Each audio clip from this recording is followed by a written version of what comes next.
Hello, everyone, and welcome to Blabbit. Blabbit, as always, is brought to you by Open Doors. Open Doors is your premier communication and engagement client or partner for corporate communications. For those of you who haven't been with us before, my name is Glenn Ingram. I've been working for the better part of the last 2 decades, helping people have better listening skills and better communication skills so they may be able to influence a buying decision. Good morning, Paul. How are you? I'm doing very well, Glenn. It's great to see you, and I'm excited to have the return of our friends, who I will introduce to you in just a moment. But for those of you who are tuning in for the first time, or for what would this be, 107th time, 108th time? Oh my goodness, where does the time go? My name's Paul Geiger, and I am a New York City public speaking consultant and presentation expert. And I work on making sure that people can be clear in their messaging. It's so easy to let things sabotage you. And I work with organizations about making sure that messaging is clear, getting it across, leading to trust, and ultimately to persuasion. And we've got a real round table here because we have been blessed to have our friends, the DoBe's Associates, returning once again. And we'll introduce them one at a time. Tony Carnesi. How are you, Tony? Please tell everyone about you. All righty. Good morning, everyone. I am the first half of the DoBe's. I focus on the things that you need to do to take your business to the next level, to really find your vision and create your vision and make your vision a reality. I'm a recovering CPA. That's part of the reason why I focus on that doing stuff. I love to look at a financial statement. I love to see those numbers improve. So my goal is to see that happen, create a good report card so you know what you should be doing and what you shouldn't be doing, the things that you need to change that you're doing. And we go from there. And it was during that period of time when I was showing people what they needed to do that I realized I needed some help. And that's how I found Brian Gorman. So that's me. I'm Brian Gorman. I am an executive coach. I am the B side of the DoBe's Associates. Who do you need to be to do those things that you know will take you forward? That's the role that I play. Well, thank you very much for joining, guys. And I think it's probably the best time for us to kind of talk about some of the things that you guys specialize in, because as we hear from a lot of different businesses, corporations, owners, it's hard to find people to work. Once you find them, it's hard to get them to do their work. So perhaps we need a little bit of motivation or something outside the box to create a better work environment. So if you would share with us kind of what's gone on since we spoke last time in your path to a 4-day work week. Glenn, I just want to touch on something you just said. Now people are saying it's hard to find people and to keep good people. I remember sitting at a round table 10 years ago with a bunch of business owners and another person like ourselves. And he went around the table and he asked each business owner what was their issue. And each one of them said, can't find good help. This is 10 years ago. And when it came to me, I said, you know what the help is saying? The help is saying, we can't find a good boss. Mm-hmm. So, I just, since you brought that up, I wanted to share with you that things haven't changed too much in that sense. Don't get me wrong, because things have changed a lot. But in that sense, some of that perception is still the same. Brian, you look like you're ready to go. So go ahead, go. Yeah, actually, was just talking with a colleague the other day who was writing an article on quiet quitting. We used to call it retiring on the job. Again, in some senses, nothing has changed, except the problem is getting more and more severe. And ultimately, the problem is getting more and more severe because managers continue to follow what Douglas McGregor called Theory X and treat people like interchangeable parts of the organization. Treat them like all they bring to the table are their skills. You can't find good people. You can't get good people and keep good people. It means you're not leading them the way that they're ready to be led. One of the first things that Tony and I focus on, whether it's with the CEO, the owner, or anywhere down into the organization, is what gets you up and excited about coming to work every day? And then what gets those people who report to you up and excited and coming to work every day? Sadly, some leaders, some CEOs, some entrepreneurs can't even answer the first of those questions because they've lost that passion, that connection to the passion. But even those who can, most can't answer the second question. And once they can, they begin to realign the work so that employees are engaged. They're committed to the organization. They're committed to their team. They're committed to their clients. They're committed to the quality of work. It turns the picture around. And, you know, gentlemen, you're offering up, it almost sounds like an inevitability. In other words, it's always been that way. Somehow we have to change it. And I don't want to make it seem like this is just surely hypothetical or doomsday, but can you give us an example of maybe a case study where a leader, a business owner started in point A, and then what was the mindset shift? And then what were the actions that led them to become a better boss? Because it sounds like we're offering up a chicken, which came first, the chicken or the egg? But in reality, as a business owner, you've got to be a leader. So do you have an example? Do you have something that you have seen firsthand that would help our audience wrap our head around this huge, huge concept? Brian, would you like to go first on that? Go for it. Okay. Well, you know, bottom line is it ain't rocket science. Okay. Let's be clear with the listeners. That ain't what it is. One of our favorite people came to us, I guess it was 4 years ago, Brian, and we were talking to him on a Zoom. And he had a grand vision of his business. He's a financial advisor, and he's one of the tops in the organization he works for. He's the number one financial advisor, okay, across the country. That's what he has become over the last 4 years. Number one. He shared with us his grand vision of what he had in his mind for his business, down to the details of what the conference room would look like, how many people were working for him, the type of work that he was doing. And we asked him, Joe, have you ever asked your employees what their visions are? Because you've just shared with us this fabulous grand vision. And at that point in time, he had 7 employees. He now has 36, just to be clear on the growth pattern, 4 or 5 years. He said, no, I've never, ever done that. And it was after our conversation with him that day, he decided to do that. And Brian, do you want to take it from here on some of Joe's responses to that? Yeah. So again, as Tony said, he had 7 employees at the time. He took each of them to lunch one-on-one and asked that question. Again, the growth at that time, he was number one in his region. With this growth, he's now number one in the nation. And he continues to have that conversation in an ongoing way because each of us evolve in what our excites us, what our passions are, what our interests are. One other thing related to this I want to bring up, in coaching clients, I have been shocked over the last 4 months.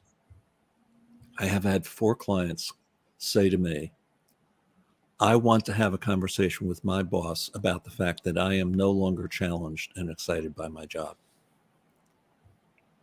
I think each of us sitting on this screen would have never considered having that conversation when we were in our 20s or 30s.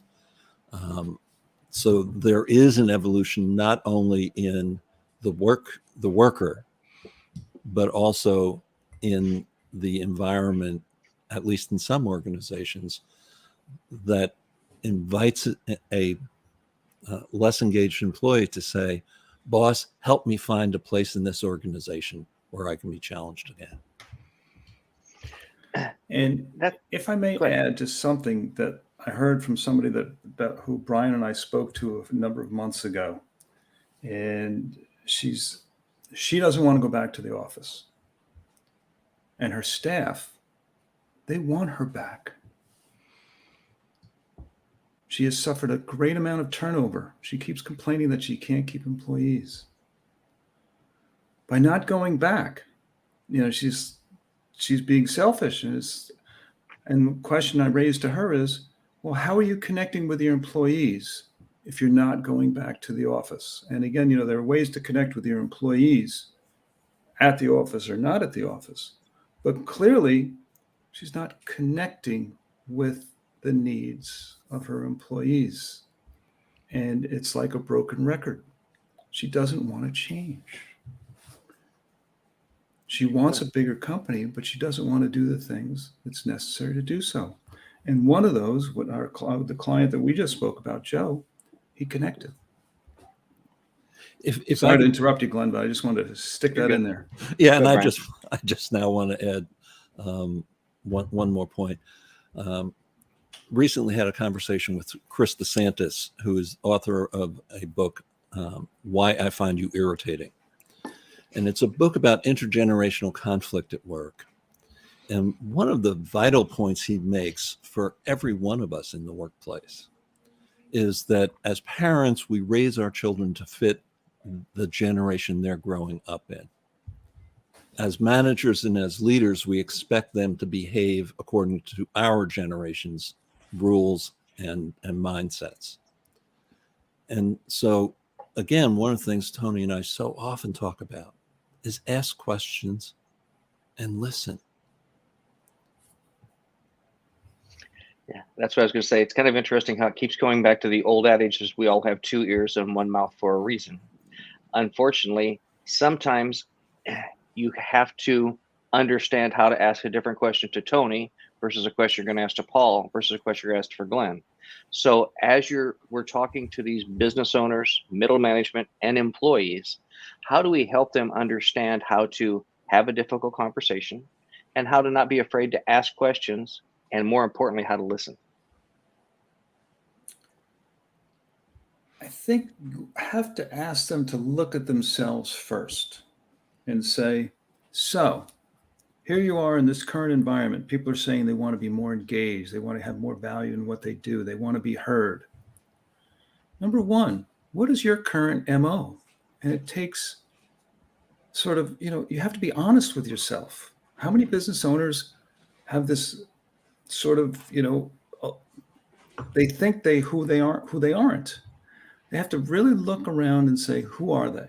And the best place to ask is maybe your spouse, for starters, your partner.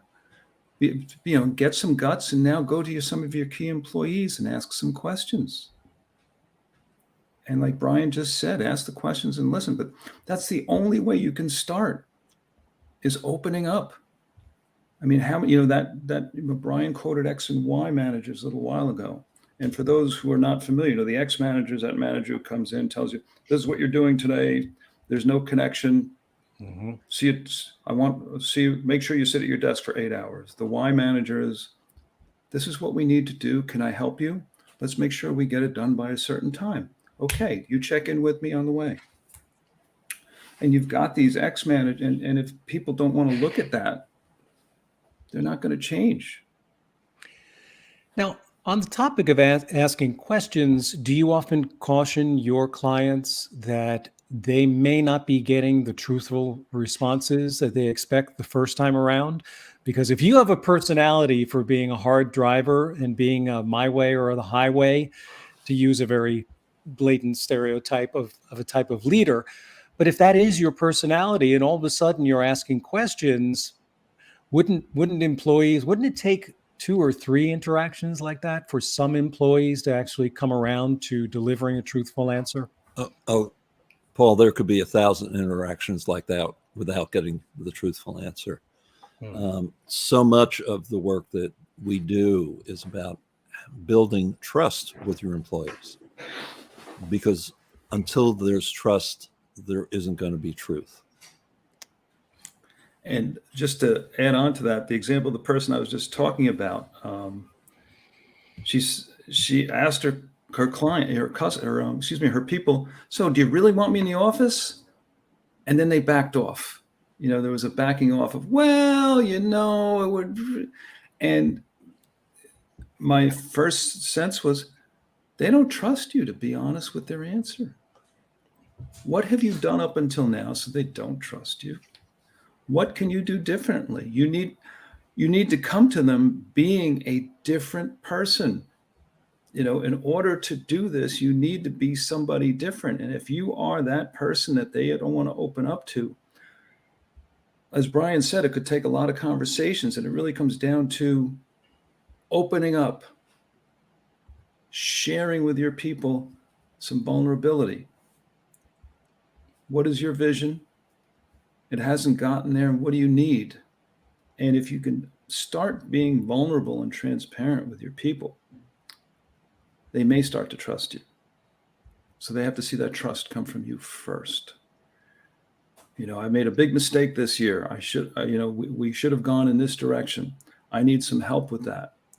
This is the reason why I made those decisions. Be honest. I mean, how many business owners don't want to be honest with their employees, and they think, oh, I'm hiding behind my door in my office. I'm not going to tell you that. I'm not going to tell you this. That's that ex-manager mentality.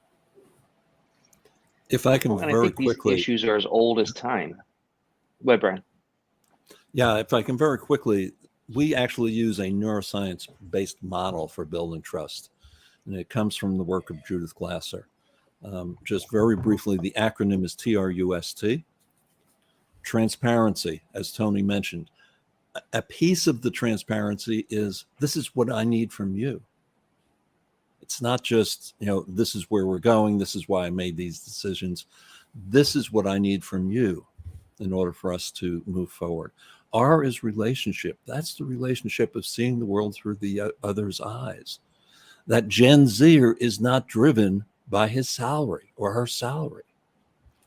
Boomers, we were driven by salary. We were driven by job security. We were driven by titles. Don't assume that everyone that works for you has the same motivations. Learn to see the world as they see it. You is understanding. And that's that understanding that comes from really deeply listening for what's not being said, watching the body language and tone say a whole lot more than the words. S is shared success. That's not, we agree on the words, because every one of us sitting on this screen has more than once been engaged in an organization where everyone agrees on the words and they're all going in different directions. It's really working through those difficult conversations to come to a shared understanding of the goals. And T is telling the tough truths with caring and candor. And again, that's something that so many managers and leaders have a hard time doing. They're either totally candid, or they're so caring that people don't hear how badly they're being viewed. Those are really interesting acronyms. And as you were describing that, Brian, I was just thinking, because I'm really a language guy, a messaging guy, how do you get that across? And the thing that hit me first is how strong the emotional pull is for people to be helpful. And you touched on it, and Tony touched on it. In other words, I could use your help with this. And I think that's a wonderful way to begin to open the door, and then to really truthfully show appreciation for what it is that they are willing to do for you and assistance for you following this path of vision that you possess. What were you going to say, Glenn? Well, I think I would like to know what your kind of perception is when we talk about timelines for something like this to happen, because we always have been taught since the time we were in middle school that the shortest distance between 2 points is a straight line. But in an organization like this, where it may take you up to 1,000 communications to do this, how much can you shorten that timeline by bringing in a third party that they're not afraid to talk to that can be honest to both sides and launch the communication to put them in a more positive situation. Well, that's Brian. You want to take it, or else I got a thought. Go for it, Tony. I'll build on it. We've helped people grow from less than double-digit employees to well into the 30 and 40s. And I got to tell you, it's interesting, when you say, should you bring in somebody, not to use that dirty word, should, but when you bring in somebody, I can't tell you how many businesses I walk into and I'm so impressed with them. And they say, oh yeah, I've been working with a coach for X amount of years. I've been working for a consultant for X amount of years. And the proof is the proof is right there in front of you in Technicolor, in human Technicolor. Every time I walk into a successful business, I can't tell you, they've all asked for help. They've brought in somebody to help them do that. Bottom line, whether it's us or somebody else, bringing in somebody else to help you start those conversations. And with Brian and I, when we talk to the team, we make a pact. What says between us and the team versus the El Jefe, goes no further. And that trust that we create, they start talking, and then we help facilitate that discussion with El Jefe. With them, we don't tell them. We ask them, okay, what do you want to say to the boss today? And now we've helped coach them. This is neat how you do it. And the vice versa. Brian, how many times do we talk to El Jefe? How do I talk to this difficult employee? Okay. Go ahead, Brian. Yeah. We're all blind to the world we're living in. The old saying, the last thing fish ever learn about is water. Bringing in a third party really brings in a new perspective, a perspective that doesn't have hidden agendas, that doesn't have their own purposes for being there, and so forth. So it's always useful. It's always useful. And I'll make a plug. I have been working with my coach since 2007. So even coaches need coaches, even leaders need people who know how to lead to help them learn. Mm-hmm. Amen. Well, here we go. Now I get to insert the selfish perspective for just a moment.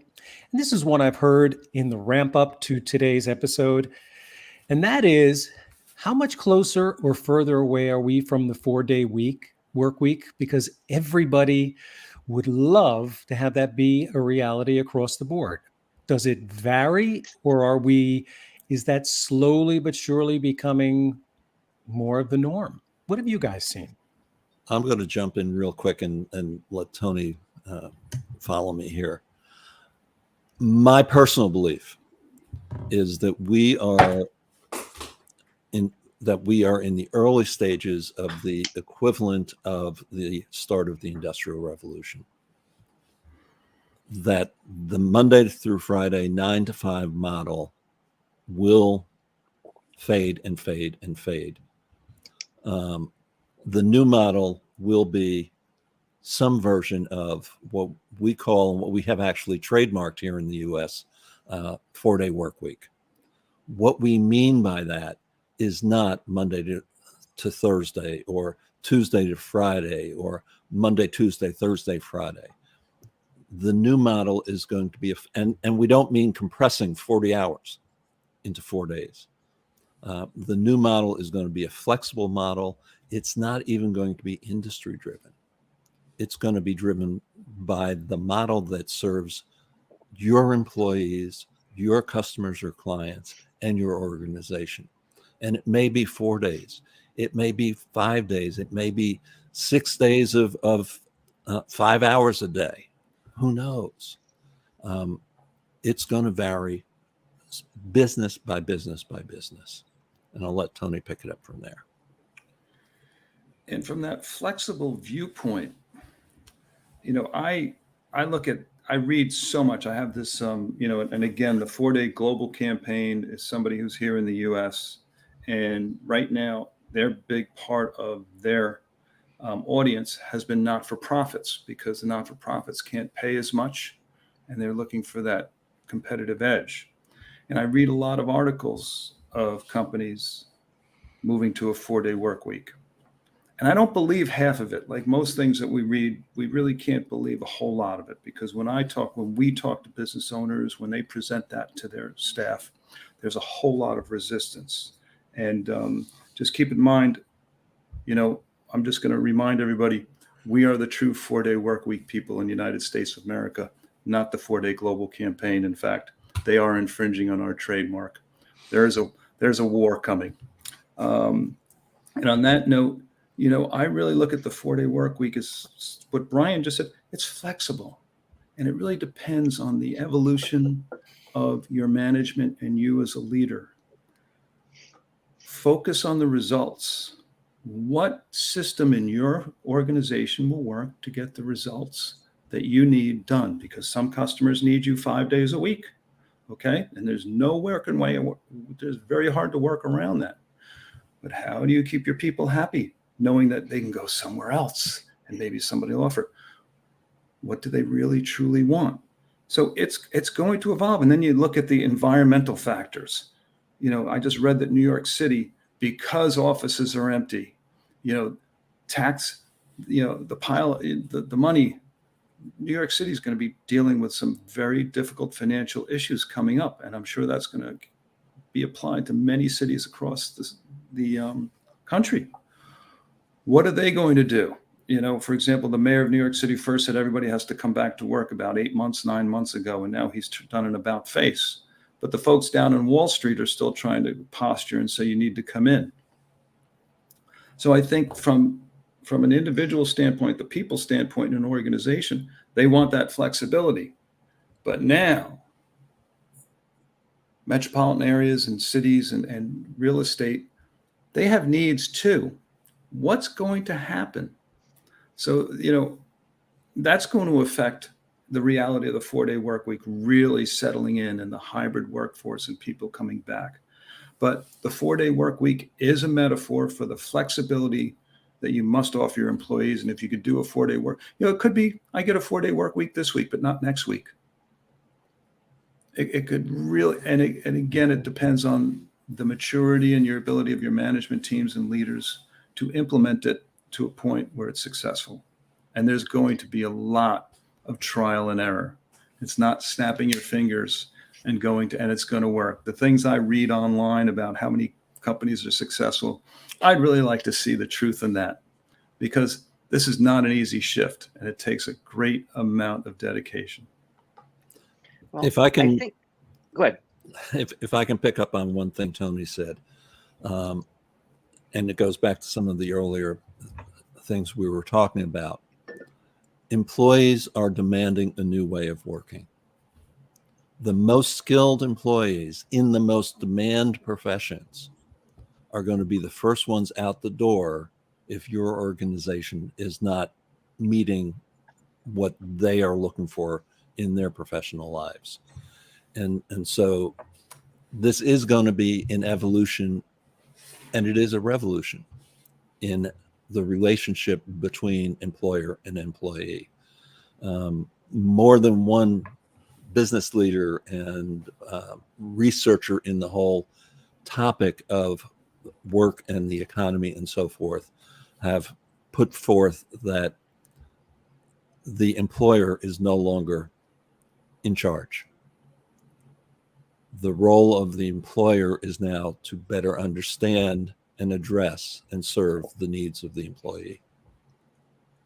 Well, I think we need to fire all those employees, and we start over, and then it'll get back to where it should be. But anyway, here's the problem I see in this whole evolution. And I come to it from a point where I've worked virtually for years. It's been the way I've done what I do. And my working with and coaching other people in this industry is we, as humans, tend to screw off and waste time. Doesn't matter if you're sitting at the office or if you're in front of your computer. So it's coming up with what I call working blocks, where I'm going to work for 25 minutes on one thing, shut everything off, take a 5-minute break, or I'm going to work for 50 minutes and take a 10-minute break. So it's how do we make sure to change it from a dollars for hours to money for productivity, because over the years, I don't care how many hours you work. If you get this amount of stuff done in 5 hours, awesome. If it takes you 10 hours, whatever, I just want X amount of productivity for Y dollars. And how are we going to get those people that are management to let go of this pen and not squeeze it to death and understand that I'm no longer trading dollars for hours, I'm trading money for results? I'm going to let Tony jump in on this quickly, but what I'm going to say is the way you don't do it. And we just read an article in the New York Times within the last month, and I think it's 7 of the top 10 largest companies in the United States are going absolutely in the opposite direction, Glenn, by measuring keystrokes, by randomly photographing from people's cameras on their computers to see if they're sitting at their screens and so forth. That is not how you do it. I'll let Tony talk about how you do it. If you hold on one second, Tony, and let me confirm that the reason why that's bad. I've been working with people overseas for a decade, and there is software that could do that stuff. And initially, I made that mistake. And then I went to, this is what I expect for you to get done. And I have had people now that have worked for me for 4, 5, 6 years, and I pay it slightly more. I give slightly better bonuses, and they have 2 requirements. At 8 o'clock in the morning, I want to talk to you so you know what's important for the day. At the end of the day, I want to know what you've done. I don't care if you work 4 hours, go spend 3 hours with your children, then do 4 hours late at night. As long as the productivity is there, I'm happy, and they seem to be happy because they continue to work with us. So, Glenn, I'm going to turn this around on you. What gave you that epiphany to change? Why? It was a waste of my time to go in and micromanage people. I hate. I'm going to say one more time, hate micromanagement. So I'm not going to waste my time making sure Tony did his job. If Tony can't get what I want done, I'd rather fire Tony and find somebody that can work on their own, be self-sufficient, and that way I'm not wasting my time worrying about what Tony's doing. Actually, Glenn, I could imagine you in a policeman's uniform.